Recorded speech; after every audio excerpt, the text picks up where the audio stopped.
So Logan's in. Wait, explain to me exactly what he's doing with his body and his face. He's just walking around, but with the slight sense that he might kill someone. It's like Jaws, if everyone in Jaws worked for Jaws. You want to be my dad's little bitch boy? Tell him to fuck off and stay out of my life. The fuck is Dad messaging you for? Roman. I sent him a text on his birthday. We have to trust each other here. Stop ganging up on me like you're Lennon and McCartney and I'm fucking George. I'm John, motherfuckers. We are days out from a very very historic election. Madsen is watching. I have plans with the Sibs. Can you swing in for me?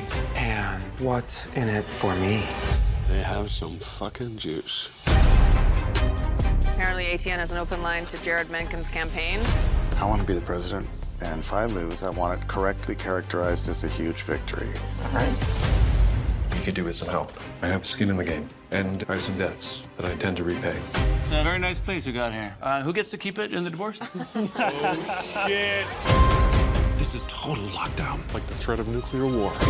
You should be careful, Tom. You just fucked yourself. Did I? If you fuck up his deal, you'd be fucking toast. We're doing what we do together. They have no idea what's coming. Happy Christmas, you clock-watching fucks.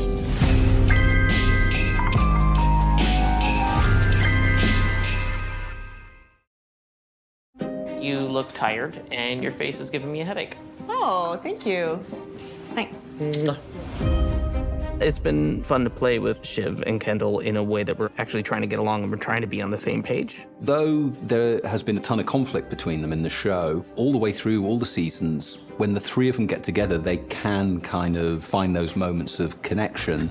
How am I the mature one here? They're so rare, those moments of unity, aren't they? So when we find them, they do tend to be memorable. The boathouse in this penultimate episode of season 1 is one of my favorite scenes. Can I suggest a hug? I'm always really attracted to that glimpse into perhaps a more innocent time, their adolescence, their childish selves. And that's one of the reasons I loved episode 1, in that there was a sense of them having a second childhood, if you like.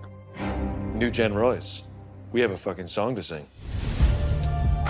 Even when working together for a common goal, there is still that sibling rivalry of like, I hate you, I want you to fail. It's not like they're hugging all the way through, right? Their manner of interrelating is harsh jokes and taking each other down a peg or two. That's just their family culture. He might go on a killing spree in 7-Eleven and you might get your dick stuck in an AI jerk machine. Roman has this real feeling of what he really hopes family can be. And I think he loves the idea of working together and also being a family and doesn't really want to be torn apart. I thought we were going for the 100. Small, new, fast on our feet. Are you scared of fighting Dad? Also, I think Roman's a little bit intimidated, scared to go up against Dad in any way. Tom, last season, says something like, I've never seen Logan get fucked once. And Roman is very aware of that as well. The siblings have survived and thrived, but there's a contrasting energy with Logan feeling so isolated back at his birthday bash. Probably the most depressing birthday party in the history of birthday parties. Meet the fucking monsters. He's obviously in a bad place with 3 of his kids, and if he was asked whether he cared, he'd say no, but his every gesture, I think, suggests otherwise. There's always an element, there will be a tinge of that regret, because that's the thing that's not resolved, is his relationship to his children. It'd be so much easier for Logan if he didn't love his children. And I think there's a part of them that says, I wish I didn't feel this way, but I do. You're a good guy. Thank you, sir. You're my pal. The scene with Colin in the diner, I'd say, is quite an unreflective man having some feelings of reflection. Colin represents something which is much more neutral for Logan, because he's not angling for anything, he's just doing his job. It's the one thing that Logan respects, so he feels free with someone who just does the job. Do you think there's anything after all this? He asks him a couple of questions, but they're really rhetorical questions, aren't they, for him? He's pretty much decided what he thinks about life after death. What are people? And also, he's disillusioned. He's not happy. He's a misanthrope. He really doesn't like where human beings are going, and he feels that they're not worth respecting. So everything is a market? I think there's a few different ways of thinking about this show, but one way is certainly that it's a show about mortality, and that interests me, seeing somebody who has maybe committed quite a lot of capital to not thinking about where all human lives go. And you can keep that at bay for a long time, but no one can keep it at bay forever. Hey, I think a few months has elapsed since Italy and where we pick up, and they haven't talked about it. Do you want to talk? The power dynamics and the hierarchy between them has been upended.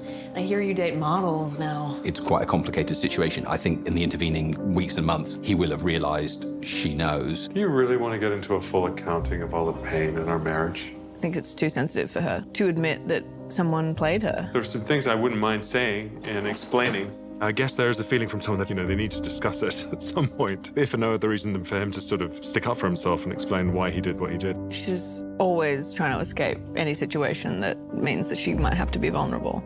I don't think it's good for me to hear all that. People have their own versions of her psychology, but for me, I guess she can't quite stand to have been so powerless in that moment when she was betrayed and doesn't want to go back to it, even if it would involve hearing an apology or an explanation. In some ways, she finds it attractive, standing up for yourself and, fighting back. But I think she needs Tom to be subordinate to her because it's safer that way. I could see if I can make love to you. I don't think so, Tom. She grabs a little tiny bit of power in a weird way, which is not to throw a punch or a shoe or anything or even any words at Tom. To balance the power again, then she has to feel just as powerful with something external from her father, from the family business. Yeah.